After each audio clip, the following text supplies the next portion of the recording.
Entonces tenemos que eh, el valor esperado de X estaría en el rango, ups, hizo esa raya ahí. Sí, no sé, es que como que toqué la pantalla y se hizo una raya, perdón ahí, profe. Ah, sí, es que está la pizarra está compartida, entonces Ah, ok, ya entiendo. todos la pueden manipular. Entonces déjenme ver. Entonces, decíamos que a partir de aquí, entonces el valor esperado de X estaría en el rango de, despejando esto, X menos Z por la raíz cuadrada de la varianza y X más Z por la raíz cuadrada de la varianza. Esa es en términos generales la fórmula genérica para crear intervalos de confianza. Un caso particular es cuando esta variable X es el valor promedio de las medidas de algún parámetro que estamos midiendo.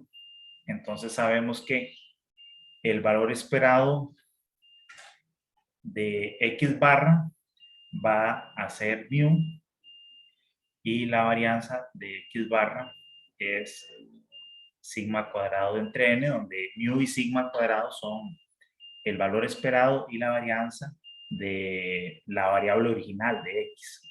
Y entonces, sustituyendo aquí, tendríamos X barra menos Z sigma entre raíz de n y X barra más Z sigma entre raíz de n. Ahora, estos valores de Z, recordemos que están asociados a lo que se ha llamado el nivel de significancia o el nivel de confianza. Entonces, en la distribución Z, de la distribución normal estándar, nosotros lo que necesitamos son estos dos valores de Z, este valor de Z negativo y este positivo aquí, donde el área que está entre estos dos valores de Z, que es 1 menos alfa, es el nivel de confianza. Entonces, cuando el nivel de confianza es del 95%, por ejemplo, entonces vamos a tener alfa medios aquí y alfa medios de este otro lado, y entonces esto lo llamamos menos z de alfa medios y z de alfa medios. Y eso es como se escribe en esta forma. Bien, ese es el procedimiento general. En algunos casos, entonces, este es el caso general donde X sigue una distribución normal estándar, perdón, sigue una distribución normal y entonces X barra sigue una distribución normal estándar y conocemos el valor de sigma. Profe, una pregunta. Uh-huh. Hay una forma como de mover la pizarra hacia la derecha. Es que creo como, no sé si es la pantalla que como que no me cabe, no sé. Entonces creo que está escribiendo también como hacia la derecha, pero no veo. Vamos a ver, si es que no sé si será así por el tamaño de pantalla, hacerla más pequeña. Y a ver, ahí se ve el gráfico. No.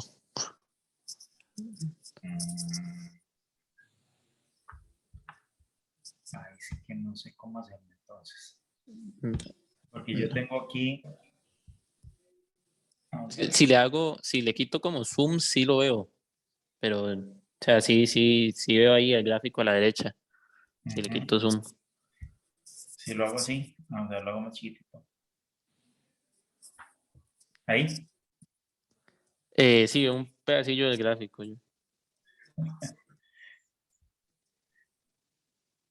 Hasta del gráfico hasta dónde ve. Ahorita, digamos, bueno, no sé si el zoom es diferente como para cada uno. Por ejemplo, yo aquí puse el zoom a 33% y veo todo, pero no sé si a los demás también les aparece a 33%. Yo es que No. estoy desde el cel y de fijo no veo bien. Veo la mitad nada más de la pizarra. No sé Creo que si yo cada lo uno puedo. ajustarlo. Ah, Digamos, ok. aquí está el 67% y lo veo completo. Sí, Ok, cada uno puede ajustarlo. sí, Porque yo, cada uno, digamos, tiene que acomodar. ajá. Ok, gracias. Entonces todo bien, entonces ahora sí ya veo. Ok, sí, porque yo tengo un zoom al 100 y me sobra pizarra. Entonces depende. Voy a tratar de no pasarme para que del ancho que tengo actualmente aquí al límite del gráfico para que todos podamos ver. Ok, bueno, este procedimiento que seguimos aquí es el mismo que se sigue para crear intervalos de confianza en general para cualquier variable. Dijimos que este intervalo de confianza, así tal cual está, nos sirve cuando X sigue una distribución normal y nosotros conocemos su valor de sigma cuadrado porque es el que estamos usando en la fórmula. Ese es lo que nosotros llamamos el caso número 1.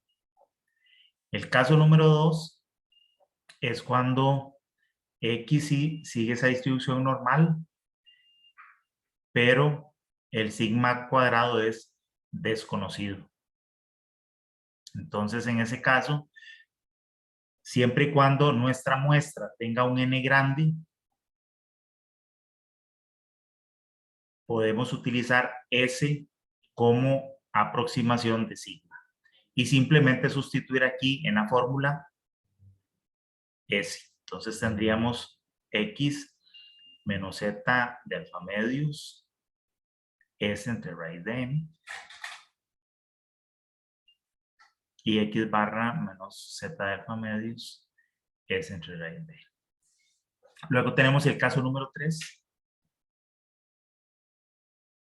Y es cuando n no es grande, ¿verdad? Tenemos pocas observaciones.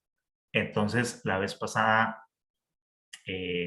vimos que más bien la variable que se construye como x barra menos mu entre s entre raíz de n seguía más bien una distribución de estudio con n menos 1 grado de libertad.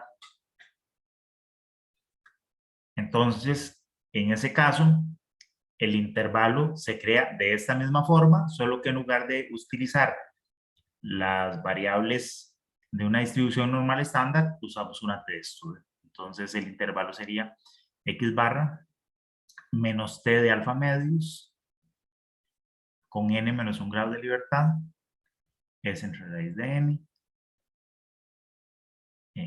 Perdón, ahí es mi.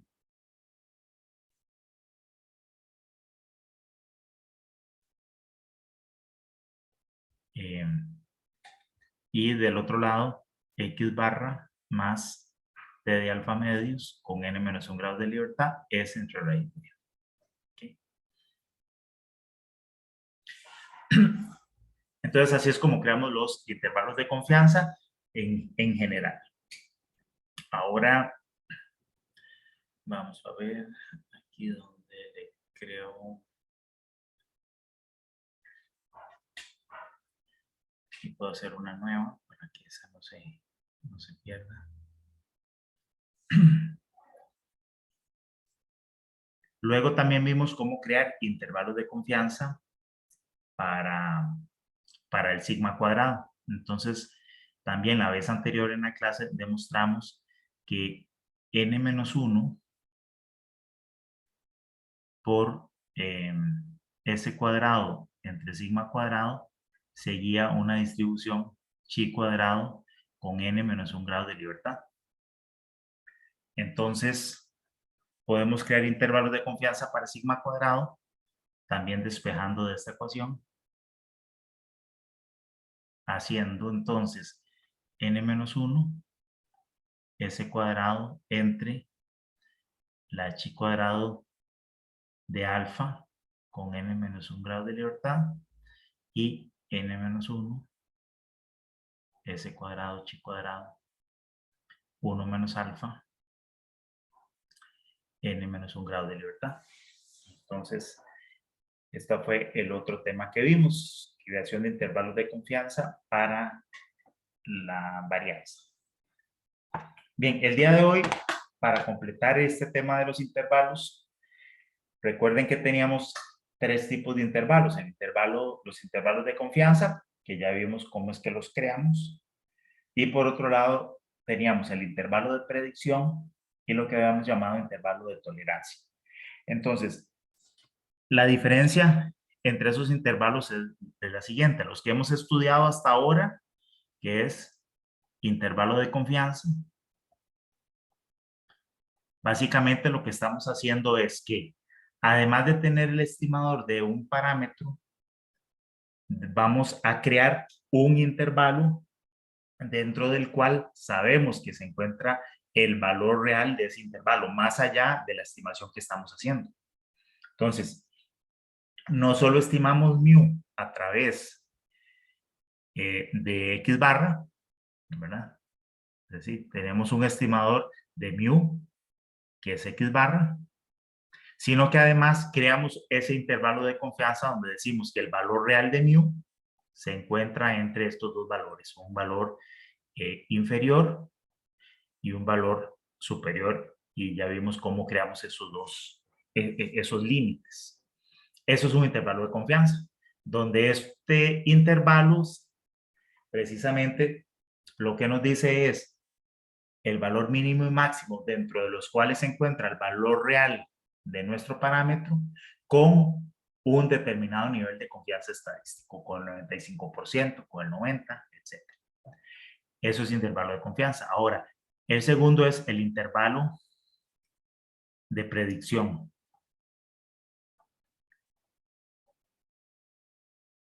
En este caso, lo que ocurre es lo siguiente. Nosotros tenemos nuestra variable aleatoria X. A partir de esta variable, nosotros tomamos una muestra que va desde X1 hasta Xn. De X, nosotros sabemos que hemos estado llamando mu al valor esperado de X y sigma cuadrado a la varianza de X. Estos valores de la muestra, sabemos que cada uno de ellos, cada uno de los X sub i, sigue la misma distribución de X y tienen un valor esperado igual al valor esperado de X, que es mu, y tienen la misma varianza. Luego, a partir de esta muestra, nosotros calculamos X barra. Y sabemos que el valor esperado de X barra también es mu, pero que su varianza es sigma cuadrado entre X, ¿verdad? Esto ya lo hemos hecho y repetido muchas veces. Ahora lo que queremos hacer es crear un intervalo de confianza para, bueno, una especie de intervalo de confianza, pues sería un intervalo que me diga en qué rango estaría el valor de una siguiente observación. ¿Verdad? Entonces, ¿qué pasa si yo voy a leer el xn más 1? ¿En qué rango estaría ese valor de xn más 1? Entonces, en ese caso, lo que vamos a hacer es que vamos a definir una nueva variable que sería la diferencia que hay entre esa observación xn más 1 y x barra. ¿Verdad? Esa sería como una especie de error o diferencia que hay entre esta observación y el promedio. Fíjense que xn más 1 tiene como xn más 1 es una observación similar a cualquiera de estas x sub i, el valor esperado de xn más 1, ¿cuánto sería?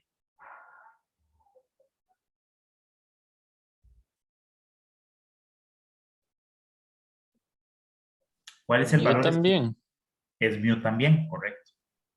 Porque xn más 1 es simplemente otro x sub i, solo que no lo he medido, ¿verdad? Pero si lo midiera, sería una observación más de una muestra y tendría el mismo valor esperado y por supuesto que tendría la misma varianza también. La varianza de xn más 1 sería sigma cuadrado, ¿verdad? Entonces, ¿qué pasa si yo creo esta variable? que es la diferencia entre xn más 1 y x barra. ¿Cuál es el valor esperado de eso? De xn más 1 menos x barra. Sería el valor esperado de xn más 1 menos el valor esperado de x barra. El valor esperado de xn más 1 es mu. Y el valor esperado de x barra también es mu. Entonces el valor esperado de esa diferencia es 0. Y la varianza de xn más 1 menos x barra, dado que xn más 1 no lo he leído, sería un valor futuro, y x barra se calculó con la sumatoria desde i hasta n de los x sub i. Entonces el valor de x barra y el valor de xn más 1 es independiente. Estas dos variables aleatorias son independientes. Entonces la varianza de su resta sería la suma de sus varianzas. La varianza de xn más 1 dijimos que es sigma cuadrado. Más la varianza de x barra es sigma cuadrado entre n. Es decir, esto es igual a sigma cuadrado por 1 más 1 entre n. ¿Sí? Entonces, por lo tanto,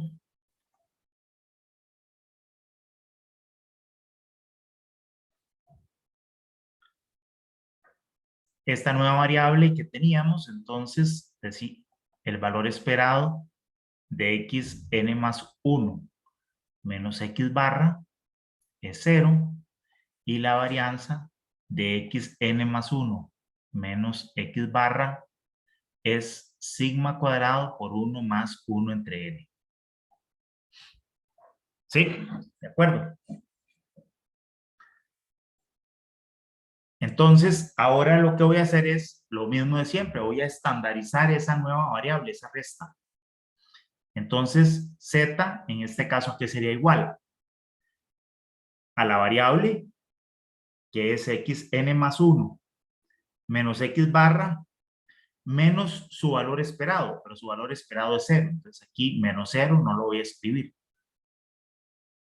Entre la raíz cuadrada de su varianza, que es esto, que me daría sigma raíz cuadrada de 1 más 1 entre n. ¿Están de acuerdo? ¿Me van siguiendo hasta ahí?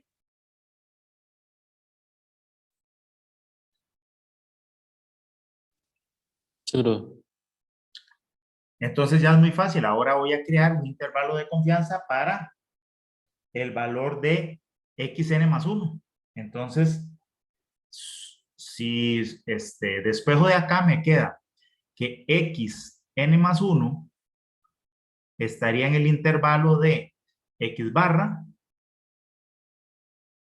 menos z de alfa medios por esto, por sigma raíz cuadrada de 1 más 1 entre n, y x barra más z de alfa medios por sigma raíz de 1 más 1 entre n.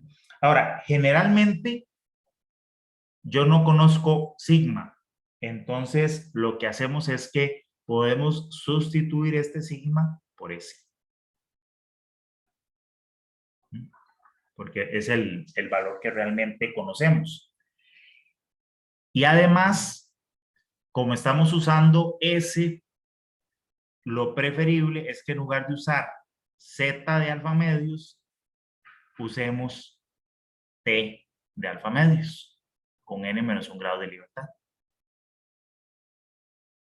¿Verdad? Porque, como sabemos, la verdad es que la distribución que tenemos de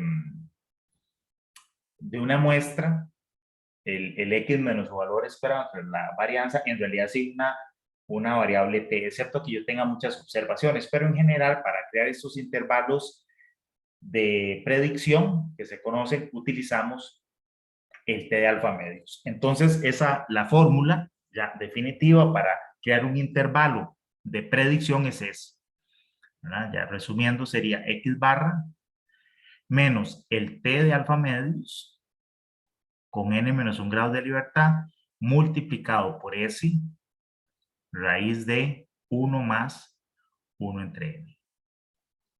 Y, bueno, podríamos decir que el xn más 1 es igual a esto más menos. ¿Okay? Ese sería los intervalos de predicción. ¿Alguna duda?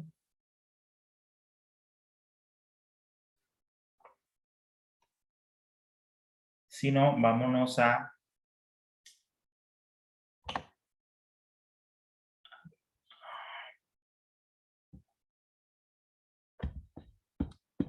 esa parte de la clase. Está casi al final. Aquí está. Es este. Aquí tenemos este ejemplo. Bueno, aquí está la fórmula que ustedes tienen ahí en la presentación del intervalo de predicción. Como ven, es la fórmula que acabamos de deducir. Profe, ¿Sí? me parece que no se está compartiendo, creo. Ah, debo entonces seguro dejar la pizarra, salir de la pizarra. No. A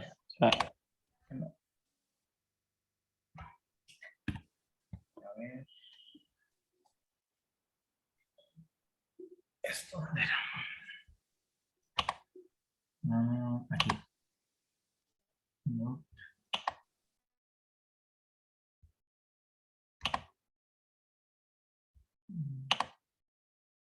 ¿Dónde se acabó esto?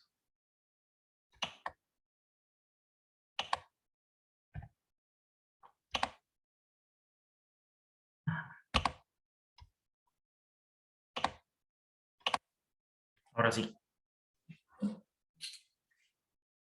Sí, pero Ok, entonces esta es la fórmula que acabamos de deducir para cuál es el intervalo de valores en los cuales se encontraría una siguiente medición. Entonces, como vimos, es X barra más menos T de alfa medios por N menos 1, S por 1 entre U.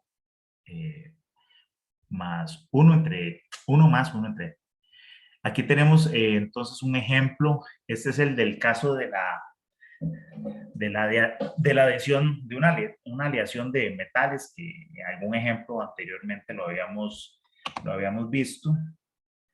Y teníamos los siguientes datos. Teníamos aquí el valor de X barra, la media, que es 13.71.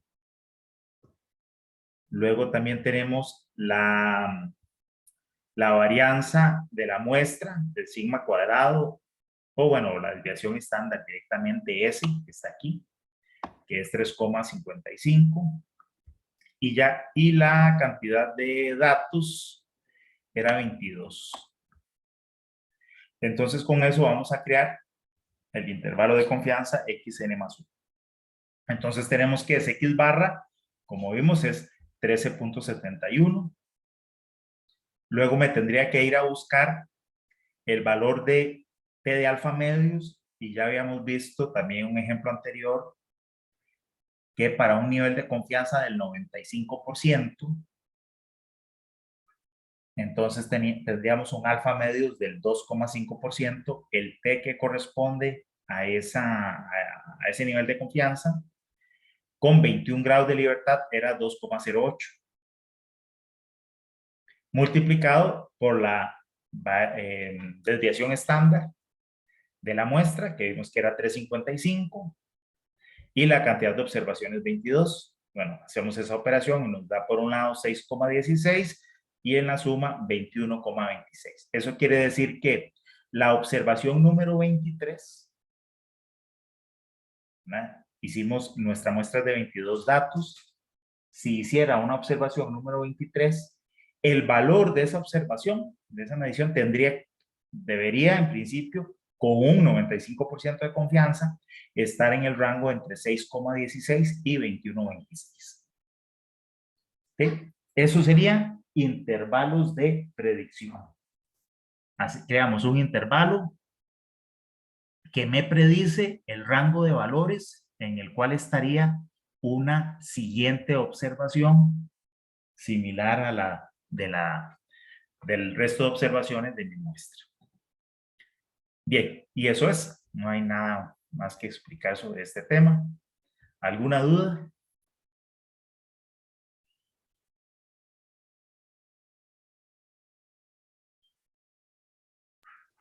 Creo que no, profe. Yo, creo que para ahorita todo bien. Muy bien. El último intervalo que nos hace falta estudiar es el intervalo de tolerancia.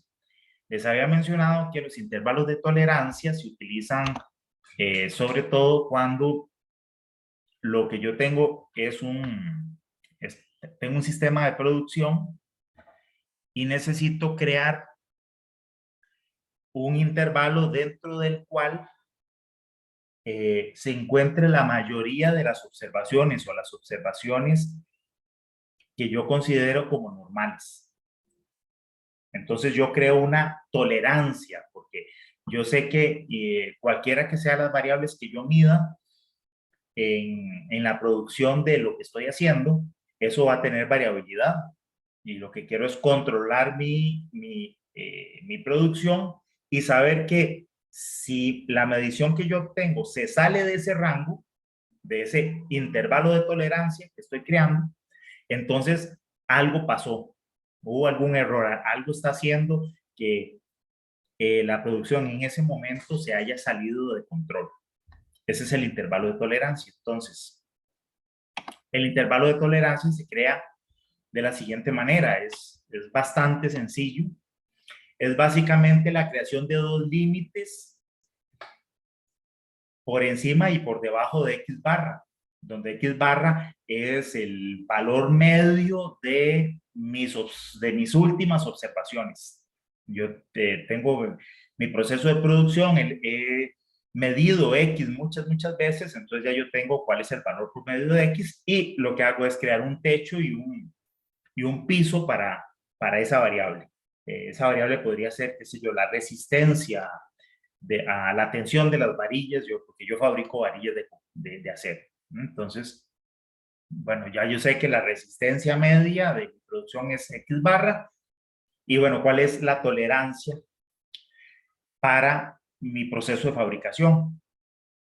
Entonces, ese límite superior e inferior se crea como K veces la desviación estándar de la muestra, ¿verdad? S es la desviación estándar de la muestra. Entonces yo digo, bueno, X barra más menos K veces S es ese intervalo. Entonces es muy fácil de crear. Y ese valor de K es lo que se llama el factor de tolerancia. Entonces, en este caso, mi intervalo posee un factor de tolerancia o un nivel de tolerancia donde decimos esa tolerancia está definida por este factor K y por este gamma. Entonces yo digo la tolerancia, los valores de K van a depender de qué tolerancia quiero yo en esa variabilidad, en ese techo y en ese piso que le estoy creando a mi intervalo. Entonces yo puedo tener una tolerancia de un 90%, es decir, yo quiero que no se me desvíe más de un 10% de ese promedio. Bueno, perdón, no se me desvíe más de un 90%. Es decir, ya el 10% por encima o 10% por debajo de esos niveles, ya yo estaría considerando que mi producción está fuera de control. Entonces yo creo, defino el porcentaje de tolerancia, si es un 90, un 80, ¿verdad? 95, en fin. Y por otro lado, defino el nivel de confianza de ese intervalo. Entonces, este intervalo se interpreta de la siguiente manera. Yo diría, el valor de X se encuentra entre el valor, este límite superior y este límite inferior, ¿verdad? Con una tolerancia de un gamma por ciento y un nivel de confianza del 1 menos alfa por ciento. Denme un momento que me están escribiendo de la escuela.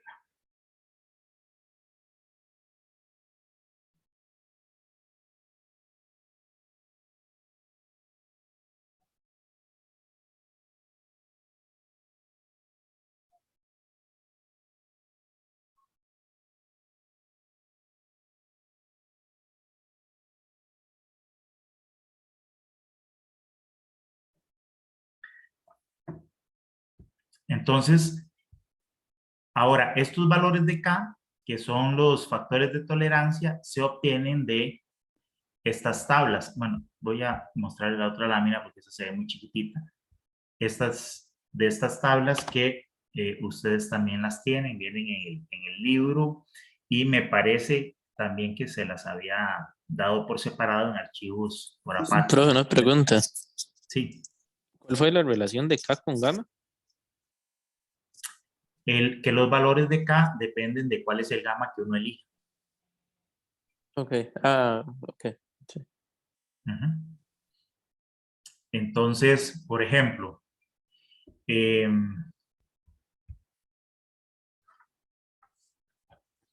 estas tablas, ven que tienen aquí, en estas columnas tienen, hay tres grandes columnas, esta punto 9, punto 95 y punto 99. Ese corresponde a 1 menos alfa, es decir, el nivel de confianza. Pero para cada uno de estos niveles de confianza existen también 3 niveles de tolerancia: el 90, el 95 o el 99. Entonces, por ejemplo, este de acá, digamos para esta columna, empieza con 15, 97, 8. Esa, bueno, no, mejor una combinada, esta, que comienza con 32, 0, 19. Estos valores de aquí son los valores de K que corresponden a un intervalo que me cubre el 90% de los datos, tiene una tolerancia del 90%, y un nivel de confianza del 95%. Entonces, veamos. Bueno, y los valores que vienen en esta columna es la cantidad de observaciones, ¿verdad? Eso va a depender de la cantidad de observaciones. Entonces, en este ejemplo dice, vamos a crear un intervalo de tolerancia que incluya el 90% de los valores de una población con un nivel de confianza del 95%. Y lo vamos a hacer, vamos a crearlo con una muestra de 22 observaciones, de 22 datos.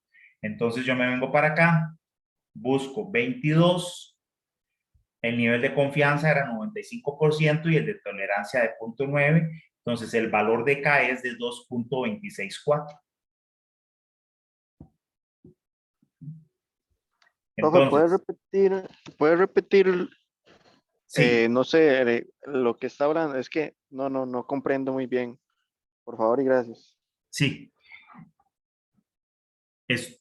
Vamos a ver, yo tengo, vamos a ver, este ejemplo se hizo con esta cosa. Este ejemplo que usamos anteriormente corresponde a una producción de unos materiales metálicos.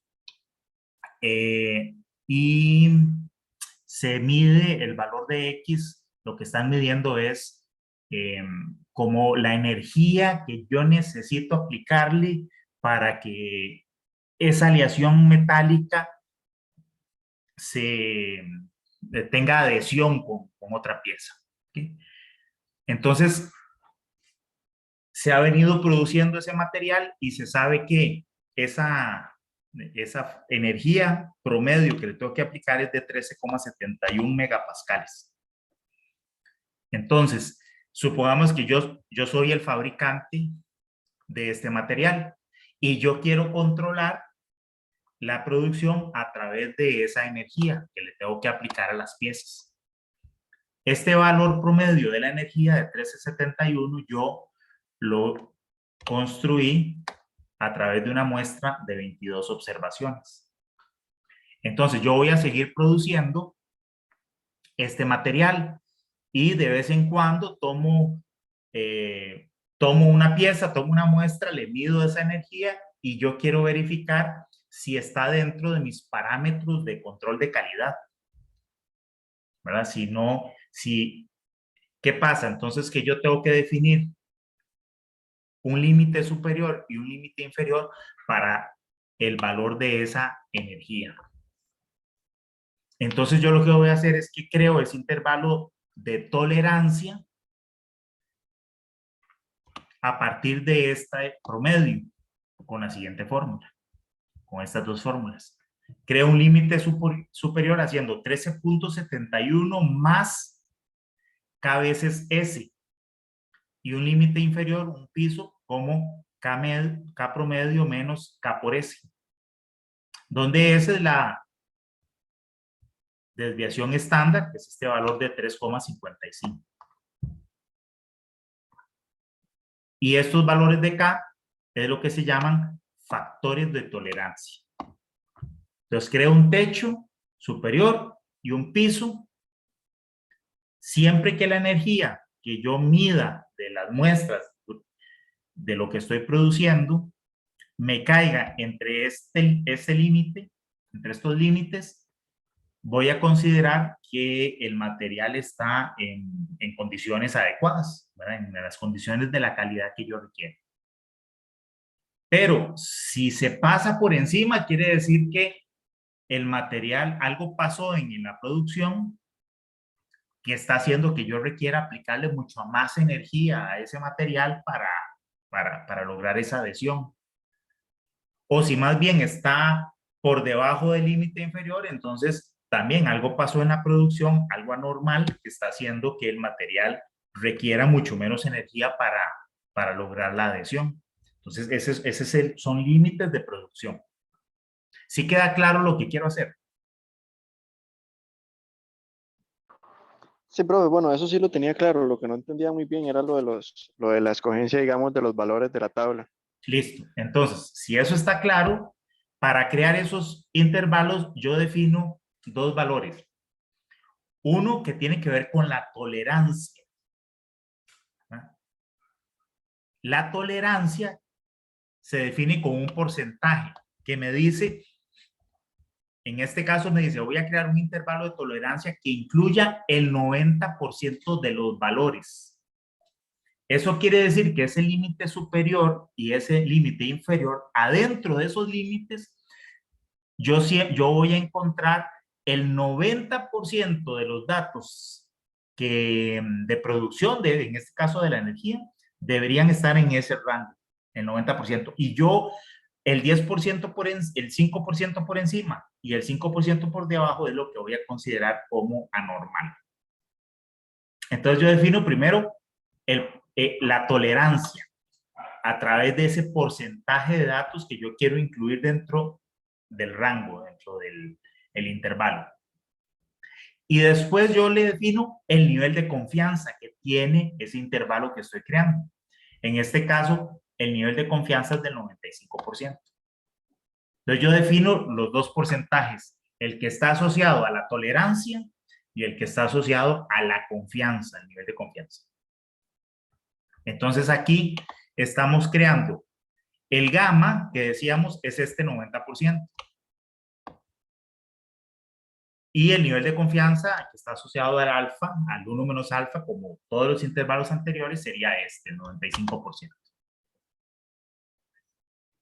Vean que ese límite, estos límites yo los construyo a partir de X, a partir de S y a partir de los valores de K, que están asociados a la tolerancia, el factor de tolerancia. Entonces, K barra y S los tenía de la tabla anterior. El promedio es 13.71 y S 3,55. Ahora solo me hace falta K. Para K utilizo estas tablas.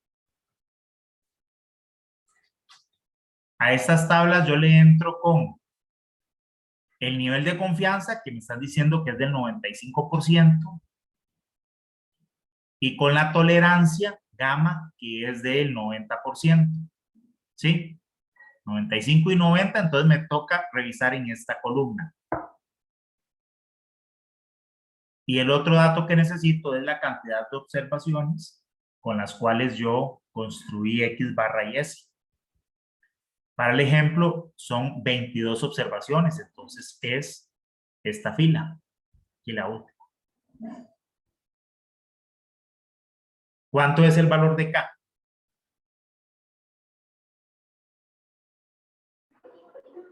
Profe, 2.264. Así es. Ah, Vento, ya entendí. Ajá. Sí, sí, muchísimas gracias. Ok. Ahí está. 2,264. 1371 que es X barra y 355 que es S. Y me queda, el resultado es 5,67 y 21,75. ¿Alguien más tiene duda de cómo crear los intervalos de tolerancia?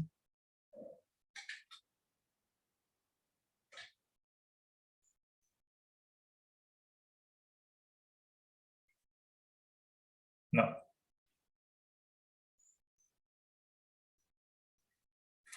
Ok. Bueno, con esto estaríamos concluyendo el tema que tiene que ver con intervalos. Vimos entonces intervalos de confianza, intervalos de predicción e intervalos de tolerancia. Son los más sencillos de construir, son estos intervalos de tolerancia en realidad, porque es nada más de ir a buscar el valor de K en estas tablas. Eso sería todo. Vamos a pasar ahora a un tema nuevo que son las pruebas de hipótesis. Las pruebas de hipótesis se construyen, son una prueba estadística que me permite responder a preguntas como las siguientes. Imagínense que ustedes tienen,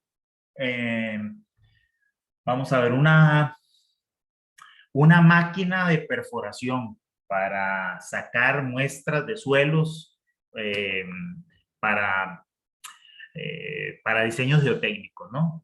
Para obtener la resistencia del suelo y qué sé yo, y otro tipo de propiedades.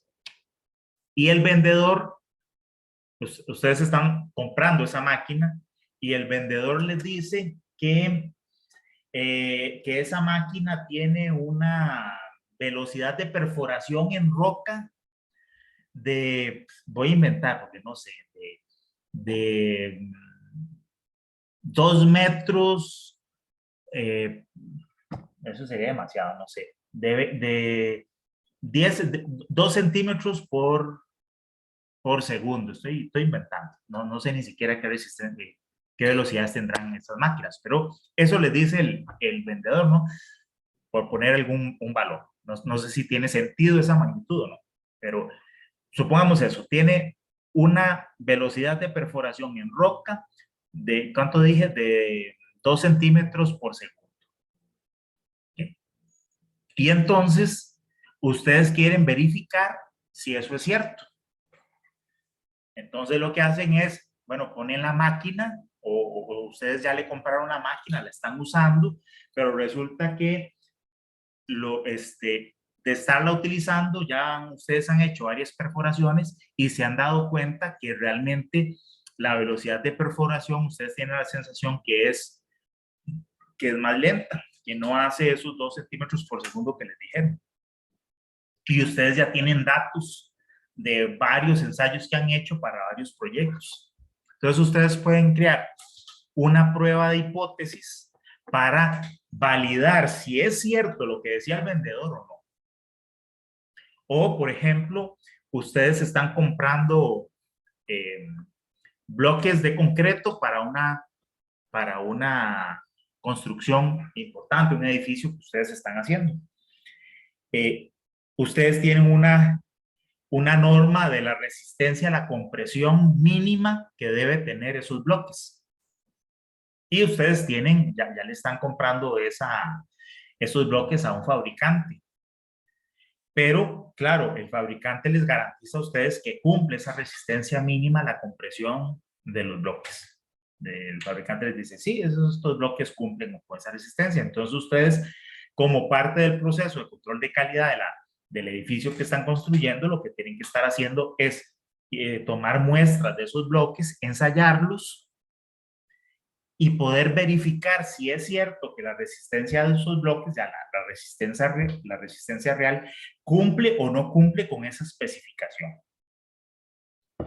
Y así, ejemplos similares. Entonces, en las pruebas de hipótesis, por lo general, lo que ocurre es que nosotros tenemos un valor de referencia para la variable aleatoria de interés. ¿Qué valores de referencia? Los ejemplos que yo di, esa velocidad de perforación en roca que debe tener esa máquina para perforación geotécnica. En el caso de los bloques de concreto, una resistencia mínima a la compresión que se debe cumplir por estándar, etcétera. Entonces yo tengo un valor de referencia, por un lado.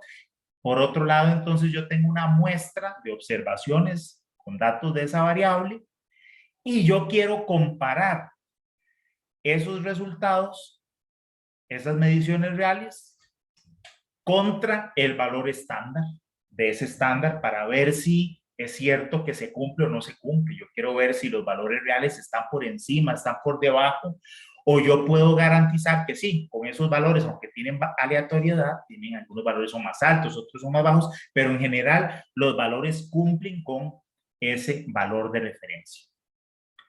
Eso es una prueba de hipótesis.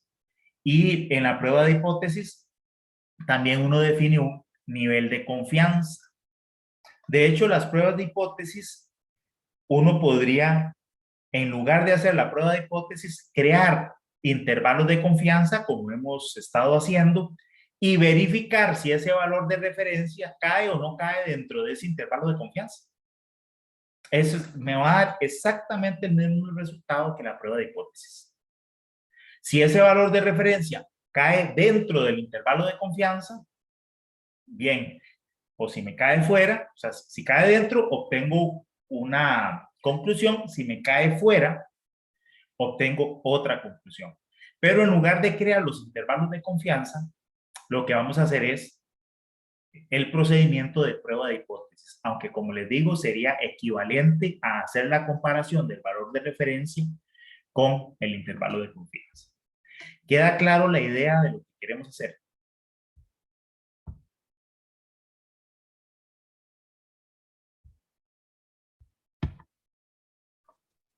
Más o menos, profe. Sí, profe, más o menos. Más o menos. Bueno, veamos esta clase. Dice, como introducción dice que las pruebas de hipótesis, que es el tema nuevo que vamos a estudiar, y la estimación de intervalos de confianza son métodos fundamentales usados en la etapa de análisis de datos en un experimento comparativo. ¿Por qué experimento comparativo? Porque yo lo que quiero hacer es comparar valores reales medidos en campo o en ensayo de laboratorio versus un valor de referencia. Ese valor de referencia que puede ser un estándar que yo tengo que cumplir para la resistencia, para, por ejemplo, se me ocurre en el caso de marcación horizontal. Resulta que las marcas viales, la demarcación horizontal, debe tener una visibilidad mínima durante la noche. Eso se mide a través de un aparatito que mide cuánta luz, qué porcentaje de luz de la que yo le envío con los focos del carro a esa demarcación se devuelve. Entonces se mide eso, que es un coeficiente que se conoce como coeficiente de retroreflexión o de reflectividad. ¿Qué cantidad de luz de la que yo envíe se regresa? Y hay estándares. Eso está estandarizado y tiene que cumplir unos valores mínimos, porque si no, tendríamos ahí problemas de seguridad vial en la noche. Bueno, entonces hay un valor de referencia de cuál es el índice de reflectividad que debe tener esa marca vial. Entonces, por ejemplo, eso lo hace el ANAME. Cuando te marcan un proyecto, entonces el ANAME va con los equipos de retroreflexión y miden, van y hacen unas mediciones, toman una muestra y comparan esos resultados reales contra los límites mínimos. Y sacan una conclusión y dicen, sí, la demarcación está cumpliendo con el estándar o no. Eso es básicamente lo que queremos hacer. O quiero, como les decía, los materiales que utilizo en la construcción, en una obra, los bloques de concreto tienen que tener una capacidad de resistencia a la compresión mínima. Entonces yo tomo varios de los bloques de mi construcción, de obra, los ensayo, saco el promedio de esos valores y los tengo que comparar contra el valor de referencia. Pero es que esa comparación tiene que ser en términos estadísticos y tiene que contemplar la variabilidad que existe en los datos. Porque, por ejemplo, si yo tengo un estándar de algún valor, vamos a suponer el de la reflectividad que les decía, y digamos, y mi estándar es que la reflectividad mínima tiene que ser de 100 lúmenes por centímetro cuadrado por no sé qué, no me acuerdo bien las unidades que tiene eso. Pero el tema es que el valor que me tiene que dar es 100. Y yo voy y mido, hago varias mediciones, obtengo el promedio y me da 99.5. ¿Cumple o no cumple?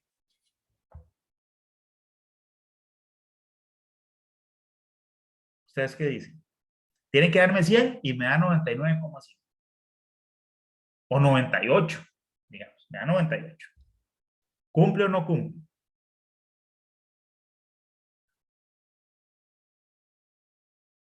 ¿Qué dicen ustedes?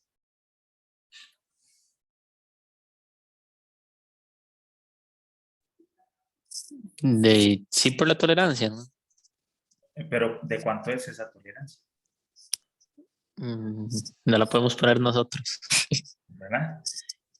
Entonces, ahí lo que ocurre es que numéricamente no cumple, porque es un valor más bajo. 98 es menor que 100 y tiene que ser 100 mínimo. Sin embargo, yo sé que existe aleatoriedad y entonces ese valor que yo obtuve puede ser que me haya dado un poquitito más bajo, pero debido a la variabilidad que tiene el fenómeno, puede ser que sí caiga dentro de un margen,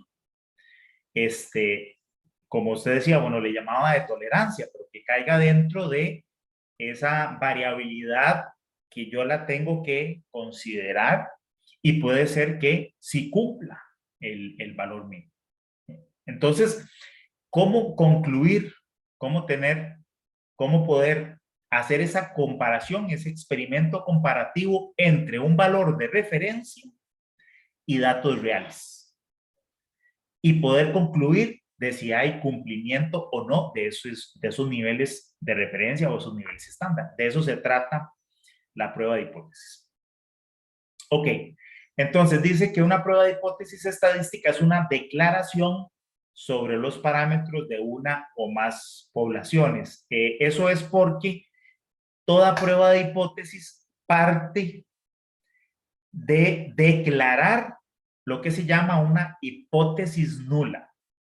La hipótesis nula siempre consiste en decir que mi parámetro, el valor de mi variable, digamos, la resistencia a la compresión, que la reflectividad de la demarcación de esas marcas viales, que la velocidad de perforación de la máquina esta de suelos, en fin, cualquiera que sea la variable que estamos estudiando. Que el valor de esa variable es igual a el valor de referencia. Entonces, por ejemplo, el fabricante de la máquina de perforación me decía que la velocidad de perforación de la máquina era 2 centímetros por segundo en roca. Ok, entonces mi hipótesis nula es esa velocidad de perforación igual a 2. Que la reflectividad tenía que ser como mínimo 100 lúmenes por centímetro cuadrado. Ah, bueno, pues entonces mi hipótesis nula es declarar que la reflectividad es igual a 100.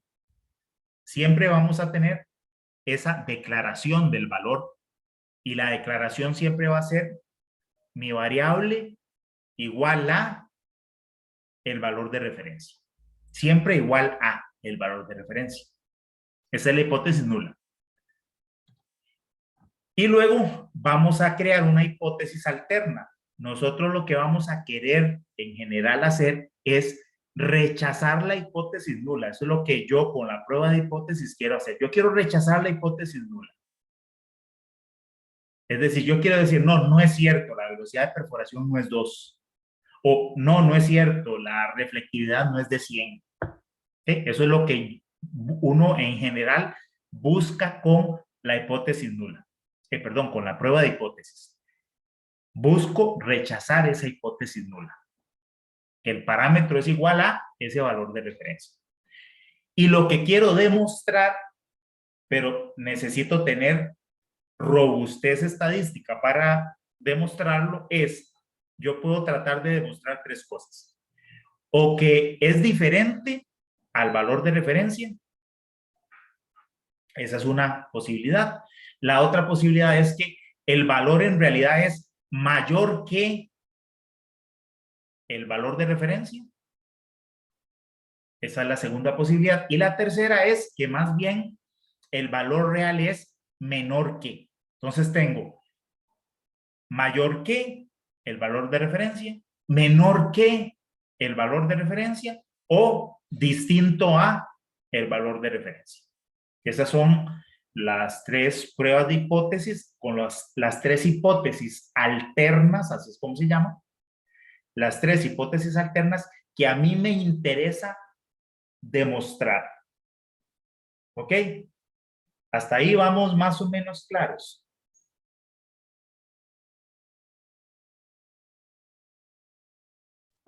Sí, Ok. Bueno, entonces, aquí un ejemplo. Dice, suponga que estamos interesados en conocer la tasa de quemado de un combustible sólido utilizado en el sistema de escape de emergencia de una aeronave. La tasa de quemado es una variable aleatoria que puede ser descrita por una distribución de probabilidad. Suponga que nos interesa el promedio de la tasa de quemado, ese es el parámetro de la distribución. Específicamente nos interesa decidir si la tasa de quemado es o no de 50 centímetros por segundo. Este es el valor de referencia. A lo mejor, si la tasa de quemado es mayor o es menor a ese valor, hay algún problema y se va a matar el viejillo ese que van a lanzar del avión, ¿verdad? Entonces, si ya fueron a ver la nueva película de Top Gun, entonces, bueno, entonces a Maverick le interesa saber, ¿verdad? Si el avión realmente cumple con esta cosa, ¿no? Entonces, la prueba de hipótesis se plantearía de la siguiente manera. Se denomina H sub 0 a la hipótesis nula.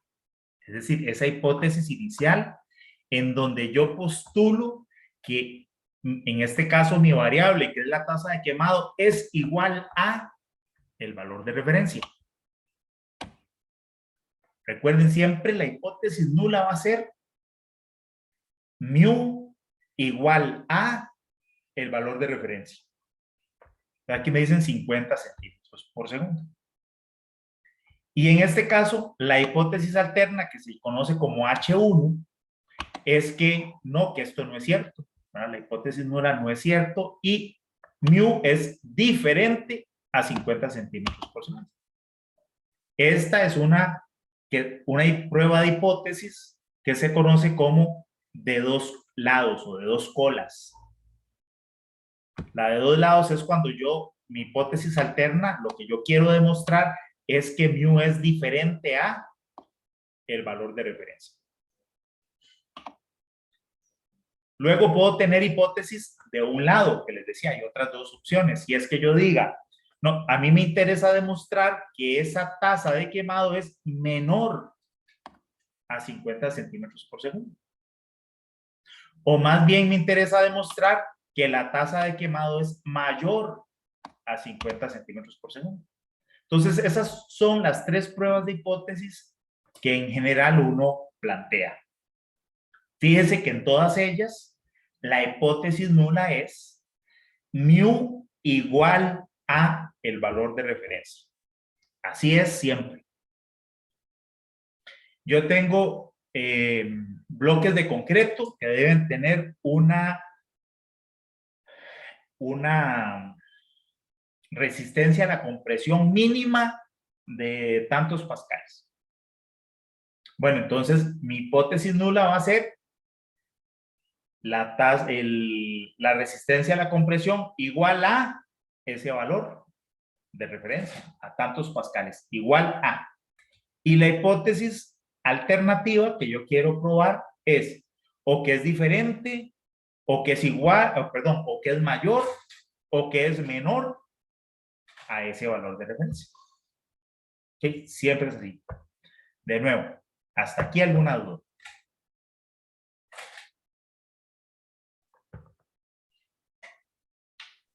No, pero Bueno.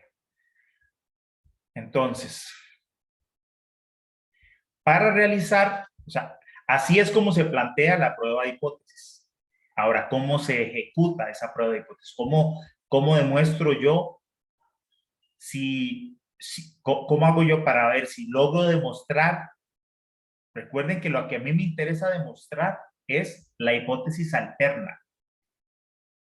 ¿Cómo logro yo demostrar H1? O puede ser que no, el resultado diga no, usted no logró demostrar H1 y por lo tanto lo que es cierto es H0. Así es como funciona eso. La hipótesis nula siempre es igualdad al valor de referencia. La hipótesis alterna es lo que a mí me interesa demostrar. Y vamos a ver si los datos me permiten demostrar o no la hipótesis alterna. Los resultados de estas pruebas de hipótesis serían, solo hay dos posibles resultados. Que yo logro demostrar H1, eso significa que yo logré rechazar H0. Yo logro rechazar H0, digo, no es cierto, esto no es igual a lo que usted me está diciendo. Y entonces yo rechazo H0 y demuestro H1. Ese es un posible resultado. El otro posible resultado es que yo no pueda rechazar H0. ¿Okay? Si yo no puedo rechazar H0, es decir, no logré demostrar H1. ¿Okay? Entonces, los resultados son rechazo H0 o no logro rechazar H0. El que yo no lo logre rechazar no significa que sea cierto necesariamente. Lo que pasa es que mis datos no me permiten rechazarlo. O sea, no puedo demostrar que sea incorrecta H0.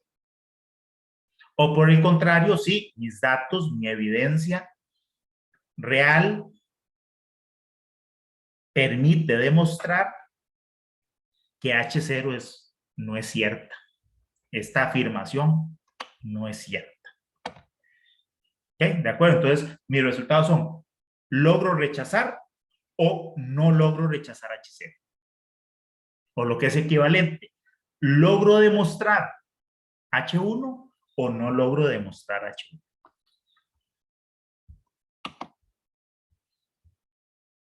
La prueba de hipótesis se ejecuta a través de, como les decía, tomando mediciones de mi variable aleatoria. Tomo una muestra y con esa muestra calculo X barra y vamos a ver qué más hago con X barra. Ok. Entonces dice, si la información es concordante con la hipótesis, vamos a concluir que la hipótesis es verdadera. Es decir, en ese caso estaríamos diciendo que H0 es cierta. Si la información no concuerda con la hipótesis, vamos a concluir que la hipótesis es falsa. Entonces, vean que esto está relacionado más o menos con los intervalos de confianza. Básicamente lo que ocurre es que en este eje vamos a tener los valores de mi variable X, o sea, el valor de X barra. Con X barra, yo lo que vamos a hacer es más o menos eso, crear unos límites dentro de los cuales, con un nivel determinado de confianza, yo voy a decir, el valor real de mu se encuentra entre este valor y este valor, con un nivel de confianza, digamos, del 95%. Entonces, si dentro de este intervalo se encuentra el valor real, el valor de referencia, por ejemplo, si el límite es entre 48.5 y 51.5, este intervalo incluye el valor de 50, que es el valor de referencia de la tasa de quemado. Si cae aquí, entonces fíjense que la hipótesis nula pareciera que es cierta, ¿no? Yo no puedo decir de ninguna manera que esto sea mentira, porque el intervalo que creé, dentro de ese intervalo se encuentra el valor de 50. Sin embargo, si más bien el valor de referencia, si el valor que yo obtengo me cae fuera de este intervalo, me cae aquí por encima de 51,5 o por debajo de 48,5, yo estaría rechazando H0. Porque con el nivel de confianza que definí, el valor que yo estoy observando en campo está o por encima o por debajo de este rango. ¿Verdad? Donde, fíjense que yo no cojo 50 simplemente, sino que yo le creo una, como decía el compañero, como una tolerancia. Yo digo, bueno, hasta 51,5 o hasta 48,5, cualquier valor que esté aquí en medio, voy a suponer que es igual a 50. Pero ya si me da un valor por encima o por debajo, voy a decir, ah, no, los valores que obtuve son una muestra de que esta hipótesis nula no es cierta y yo rechazo la hipótesis nula y demuestro mi hipótesis alterna. Demuestro en este caso que el valor real de nu es distinto a 50 centímetros por segundo. ¿Ok? De eso se trata entonces la prueba de hipótesis. Ahora, déjenme volver un momento a la pizarra. Bueno, quedémonos primero con esto, con esta definición y ya les hago la tablita. Dice, bueno, lo podría hacer aquí más bien. Si estuvo aquí. Fíjense que entonces las opciones cuando yo realizo una prueba de hipótesis son las siguientes. Yo voy a poner aquí H0. ¿verdad? Yo planteo una hipótesis nula H0. Y existen dos posibilidades, que esto sea cierto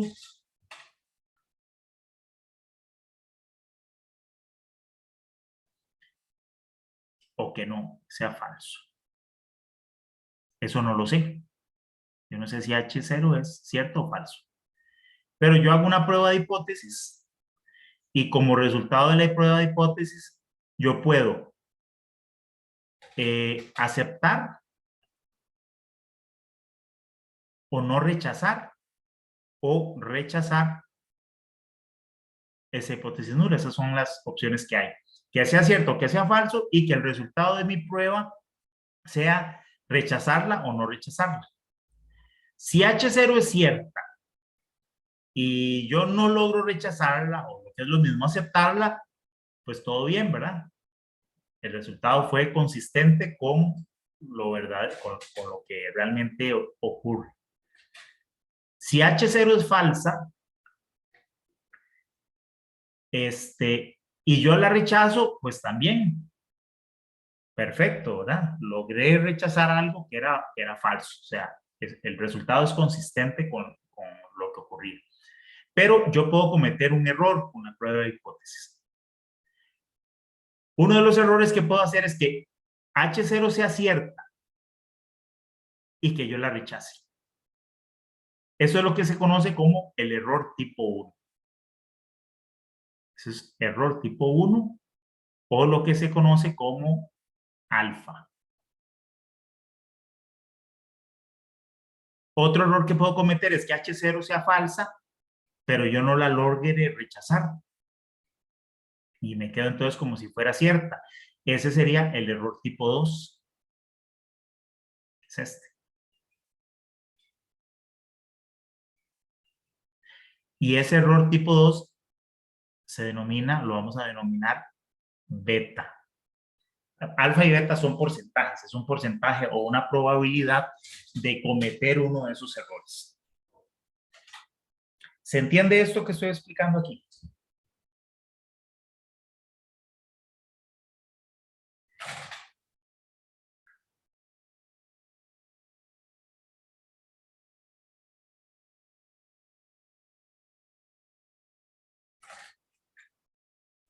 Sí, bro.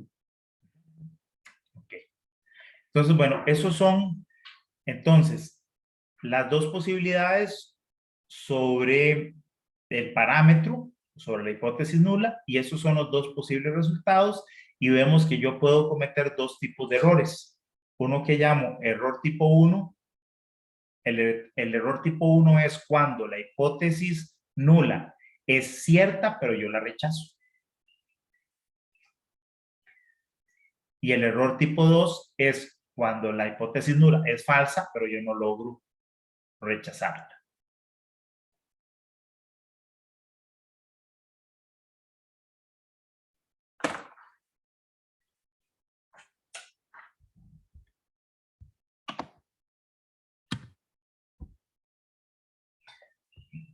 Aquí está esta tablita resumida tal y como lo vimos ahora. Muy bien.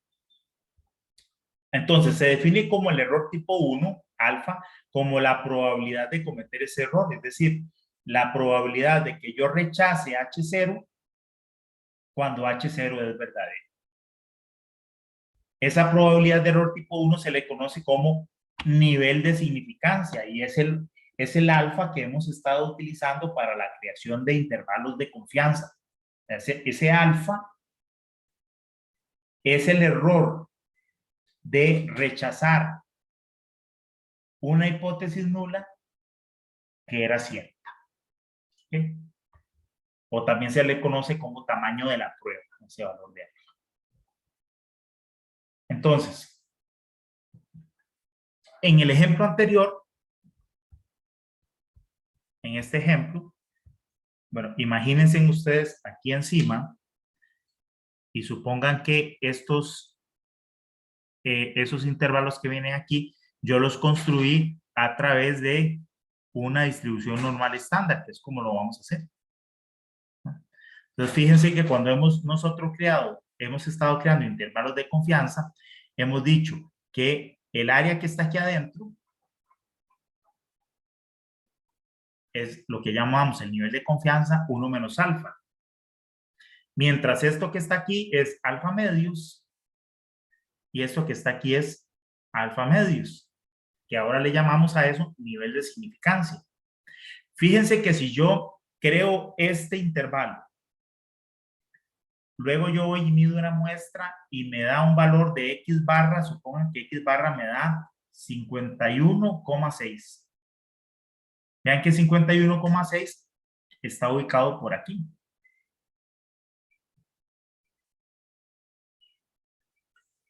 Si X barra me da 51,6, la conclusión de mi prueba de hipótesis sería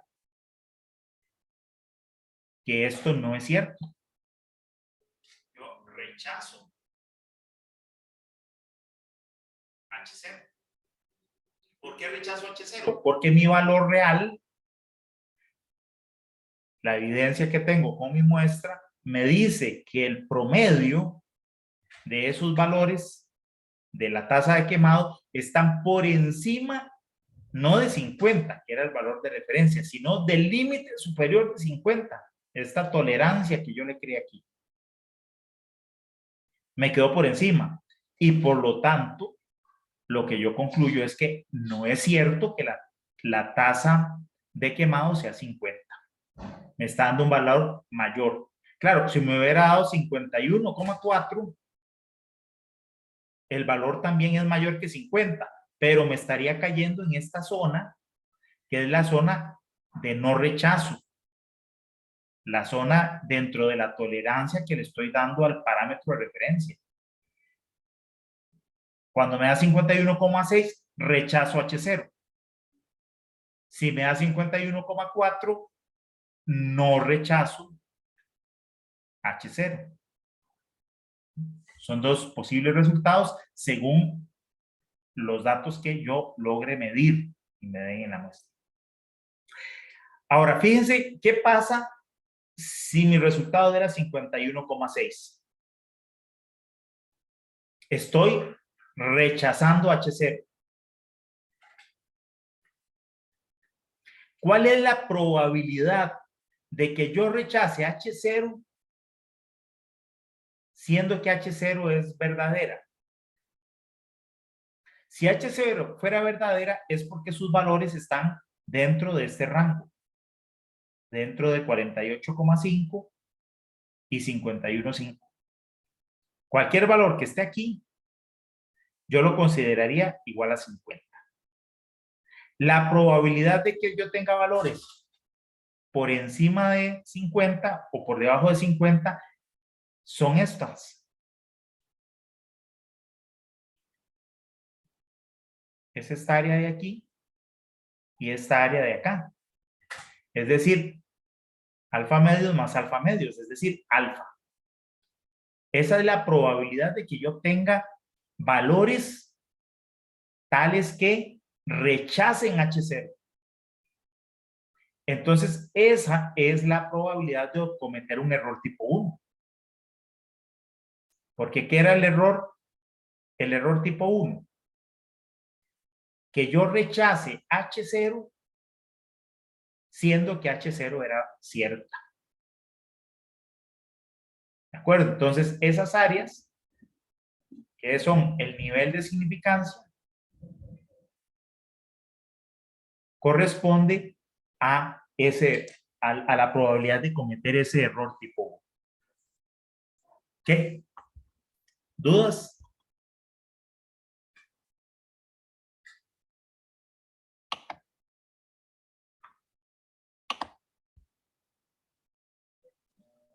Todo bien, profe. Vamos bien. Ok.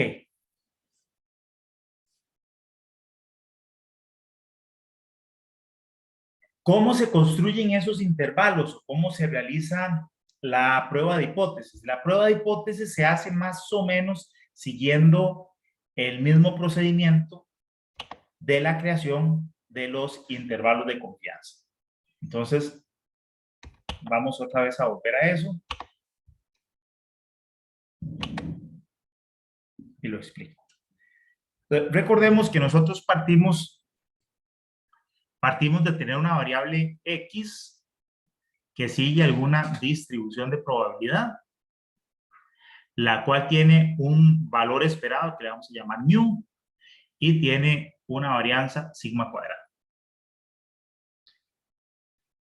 Nosotros de acá tomábamos una muestra. Con esa muestra obtenemos un X barra, el cual sigue una distribución normal mu sigma cuadrado entre n. Y esta variable X barra yo la puedo estandarizar.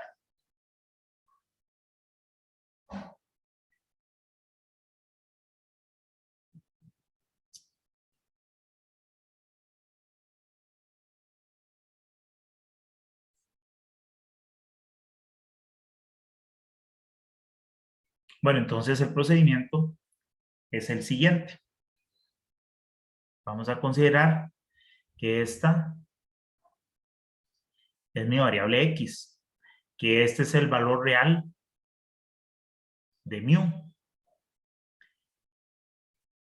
Y yo lo que hago entonces es que yo puedo hacer la prueba de hipótesis de dos maneras. Yo tengo que crearle ese intervalo de confianza para el valor de mu, ¿verdad? Con un valor aquí inferior y con un valor aquí superior. Y que esos límites yo los creo a partir del valor de X barra, pero que tienen sus correspondientes valores en Z según esta transformación. Entonces, la prueba de hipótesis es bastante sencilla. Esto lo habíamos llamado menos Z de alfa medios y esto lo habíamos llamado Z de alfa medios. Esto que está acá es alfa medios y esto que está acá es alfa medios y aquí tengo mi nivel de confianza que es 1 menos alfa. Allá adentro. Entonces, mi hipótesis nula va a ser que mu es igual a mu sub 0, donde mu sub 0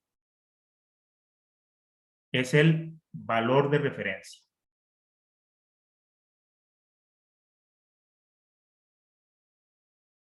Y H1, vamos a hacerlo primero a 2 colas, para irlo entendiendo. Y H1 es que mu es distinto a mu 0. Entonces, la prueba de hipótesis la puedo hacer de 2 formas. Yo defino el nivel de confianza, defino 1 menos alfa, el nivel de confianza de la prueba.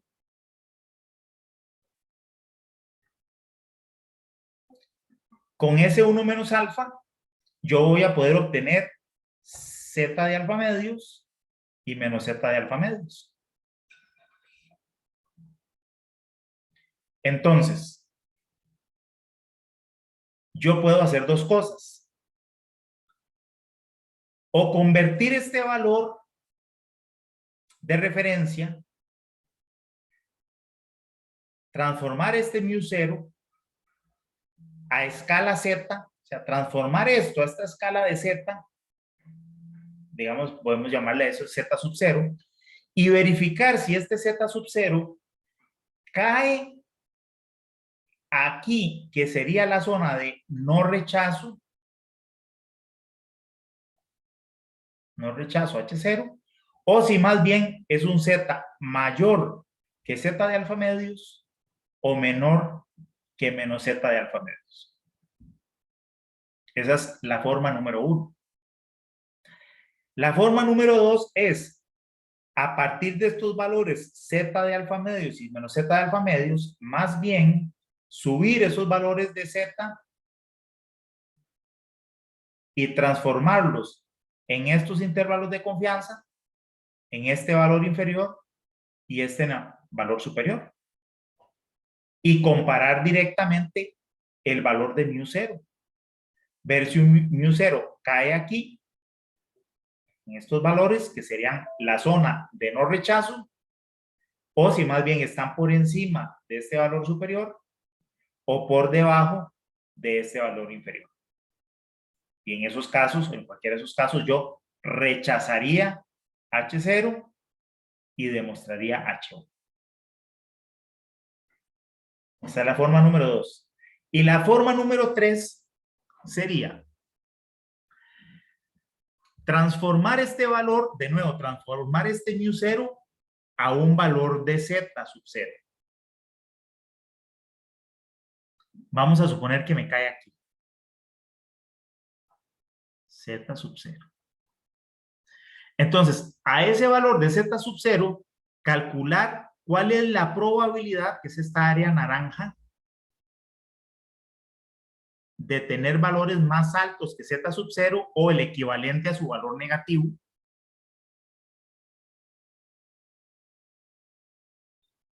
Que sería como menos z sub 0. Calcular esa área de color anaranjado y comparar esa área, esa probabilidad, versus el valor de alfa.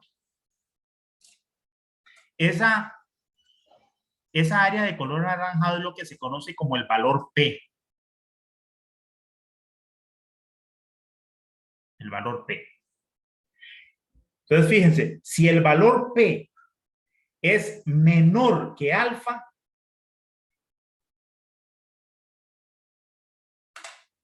¿cuál creen ustedes que es la respuesta? ¿Rechazo H0 o no rechazo H0?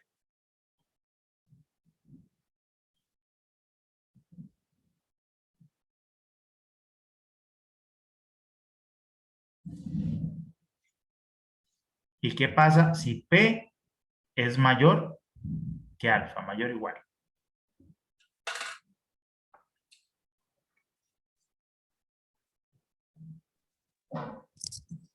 Es el área naranja esa.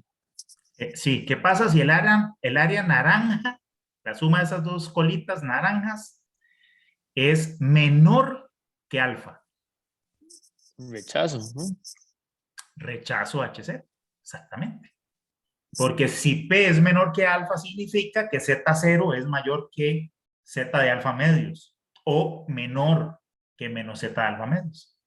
Entonces, si P es menor que alfa, en este caso, rechazo H0.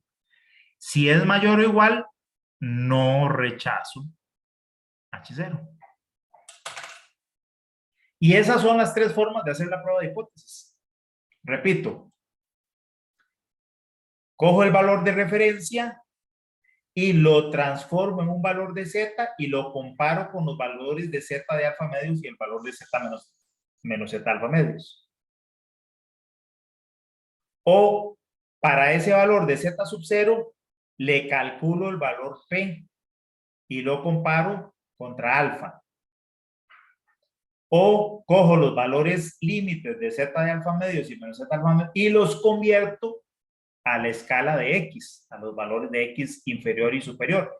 Y comparo μ0 con esos dos valores. Esas son las tres formas de realizar las pruebas de hipótesis. ¿Está claro?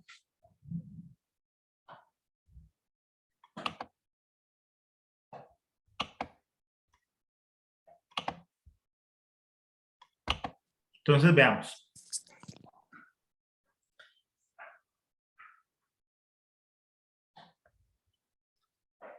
Entonces fíjense. Vamos a ver en este caso. Vamos a suponer, aquí no está hecho, pero supongamos que los valores límites ya los conocía. El valor límite inferior, digamos que yo construyo esta tolerancia entre 48,5 y 51,5. Bueno, estos son en la escala de X, entonces yo tengo que transformar estos valores a Z. Entonces, ¿cómo transformo eso en Z? Bueno, hago 48,5 menos el valor que estoy obteniendo de referencia, ese es μ0, y eso me da menos 1,90 y 1,90. Esos serían los valores de Z contra los cuales yo tendría que comparar. Esos serían los límites que me estarían dando las zonas de aceptación o las zonas de rechazo. Y en este caso, bueno, los valores de alfa medios y alfa medios que estoy obteniendo ahí son de más o menos 0,03. Es como si estuviera haciendo la prueba de hipótesis con un nivel de confianza del, ¿cuánto me daría? Del 94%. ¿Okay? Pero estos ejemplos son un poquito confusos. Este ejemplo es un poquito confuso porque realmente no estoy haciendo la prueba de hipótesis. Nos vamos a devolver a él luego para ver el valor de beta, pero nos vamos a ir directamente a hacer un ejemplo con la prueba de hipótesis. Vamos a ver este. Vamos a ver un ejemplo donde sí se haga la prueba de hipótesis para aplicarla completamente. Bla, bla, bla, bla, bla. Estoy explicando todo lo que ya vimos. Ok, aquí está. Vamos a hacerlo con la prueba esta de la tasa de quemado del combustible. Dice,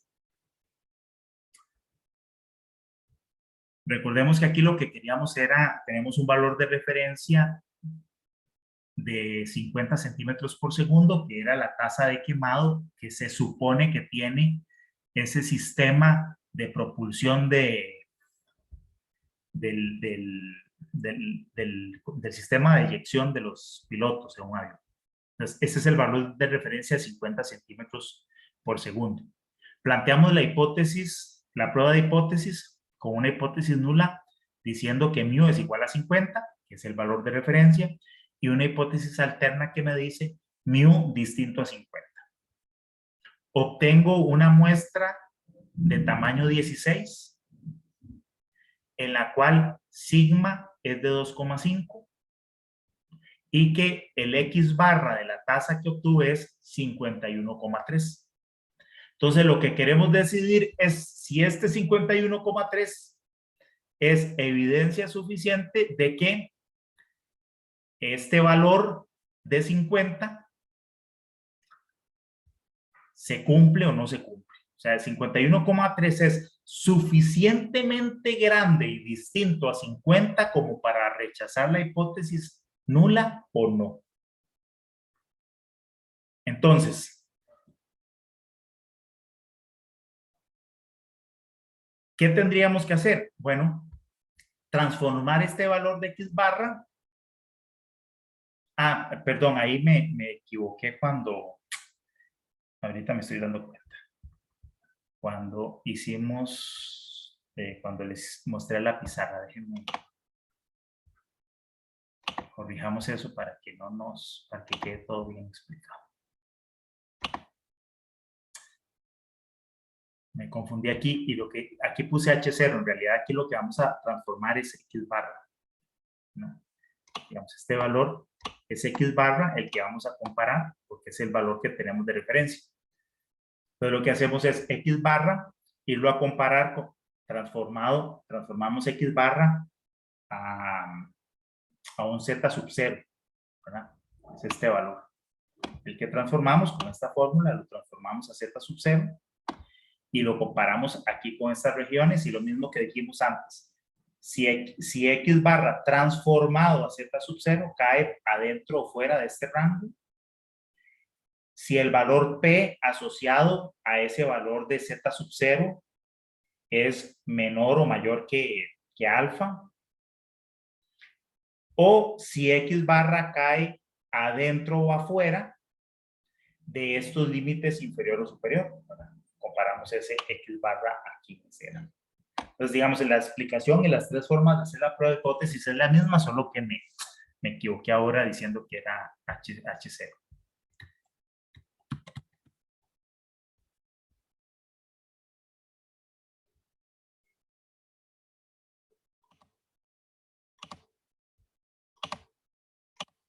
Entonces, vamos a hacer la prueba de hipótesis para este ejemplo.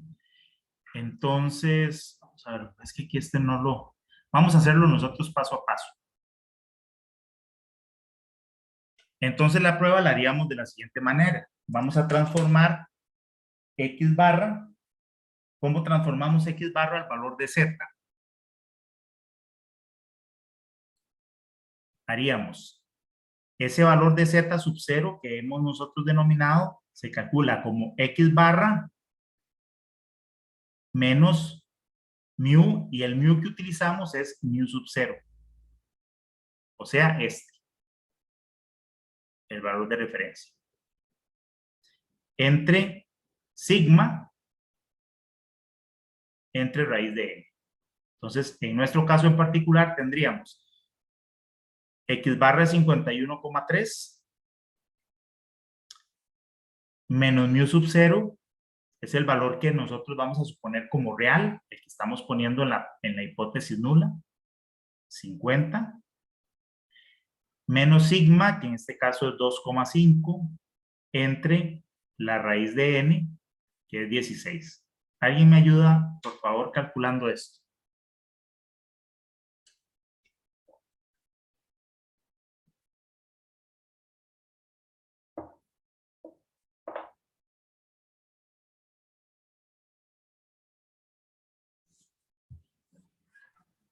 $2.08. A ver, 51,3 menos 50 es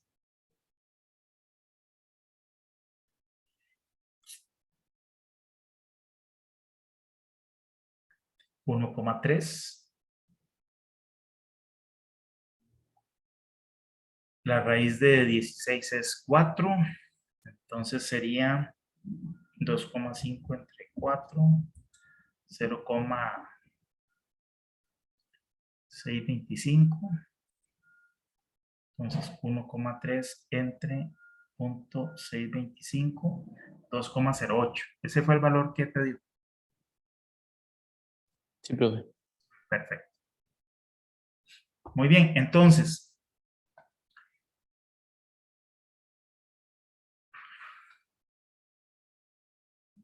les decía, este es X, donde estamos hipotetizando que su media es de 50, y por aquí tenemos más bien Z, que está centrado en 0, y que tendríamos aquí dos valores de menos Z de alfa medios y menos Z de alfa medios.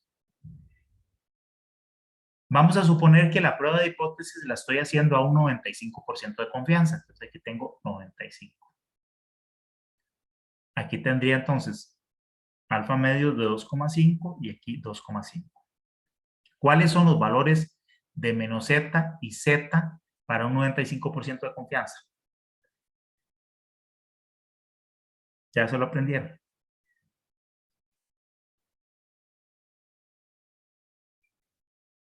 Menos 1, 94, 96, no me acuerdo. y Z es 1,96. ¿Se acuerdan?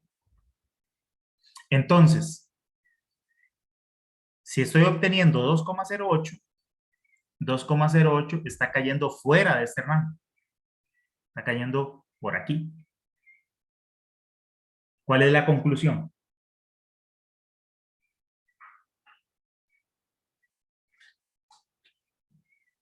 Que no se rechaza. Rechazo H0. ¿Sí? Rechazo H0 porque mi Z sub 0 está por fuera del rango de menos Z de alfa medios y Z de alfa medios. Rechazo H0 y eso significa que yo estoy logrando demostrar que esto es cierto, que la tasa de quemado no es 50, es distinta a 50. ¿Todo el mundo de acuerdo?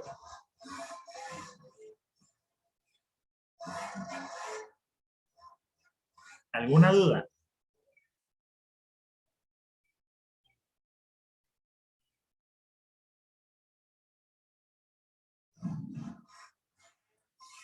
Ok, bueno, si no hay dudas, ahora hagamos la segunda forma.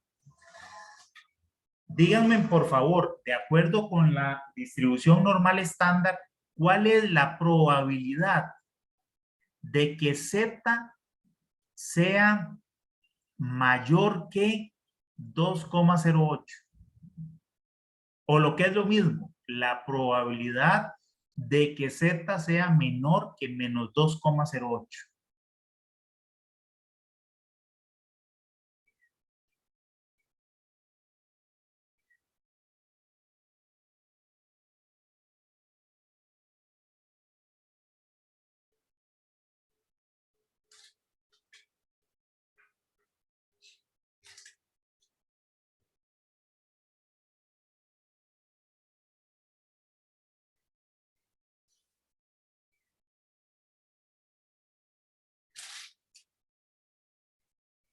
¿Cuál es esa probabilidad?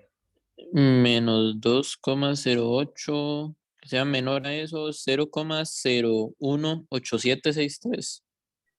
0,01876 más o menos, bueno, 63. Así, Voy, suave.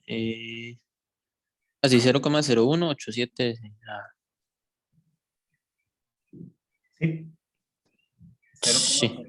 ok. Entonces, esta probabilidad que usted está encontrando es suponiendo este valor que está por aquí, ¿verdad? Está por debajo de menos 1,96 porque es menos 2,08 que está por aquí y sería un área de este tamaño, que es igual al área de que sea mayor que 2,08, que 2,08 está por aquí. Esas dos áreas amarillas son las mismas. Entonces, lo que denominamos el valor P, lo que denominamos este valor P, sería igual a la suma de esas dos áreas amarillas. Es decir, P es igual a 2 veces 0,01873. ¿Y eso cuánto da?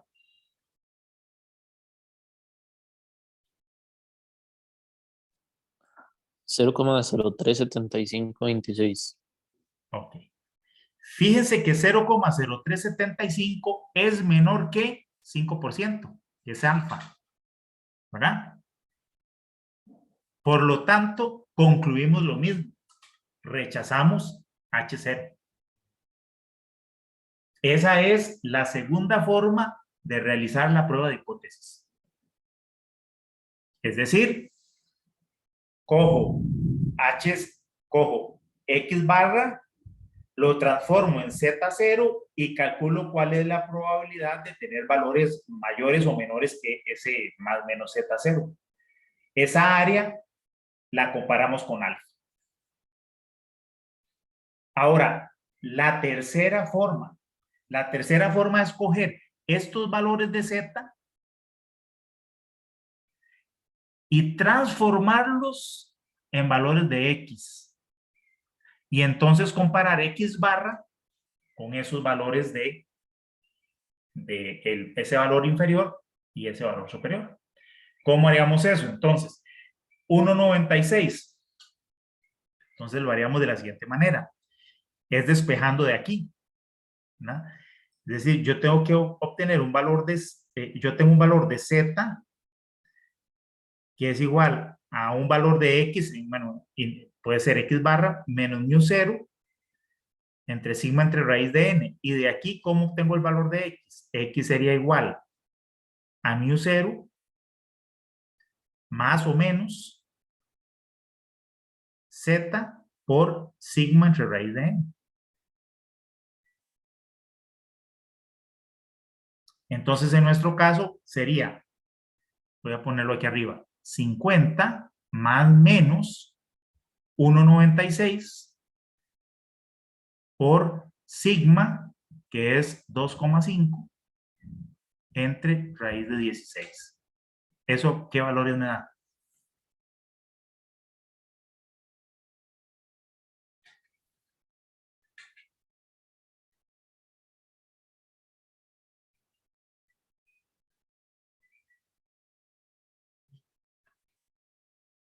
Ya con esto terminamos.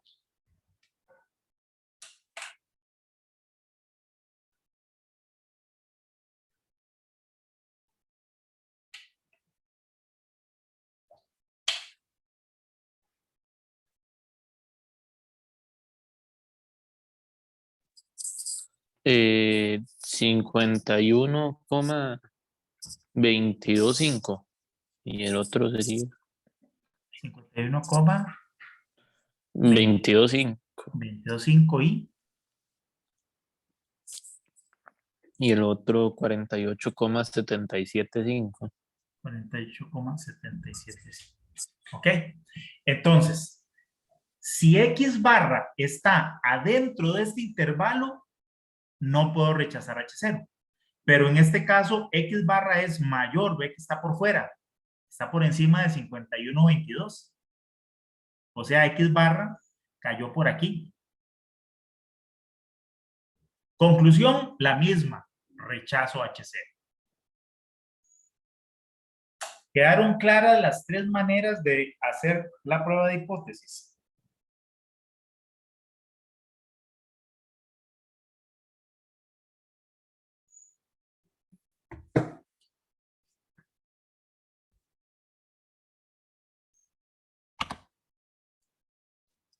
Sí, profe. Sí. Ok. Entonces, nada más para resumir. Yo planteo una hipótesis H0 donde mu es igual a mu 0. Una hipótesis alterna, en este caso estamos haciéndola con la diferencia, luego lo veremos con mayor o menor. Diferente a mu 0. Obtengo una muestra y calculo X barra. Bueno, y en principio debería tener el valor de sigma. Luego veremos cuando no lo tengo que lo puedo sustituir por ese, pero supongamos que calculo X barra y tengo sigma cuadrada. Entonces,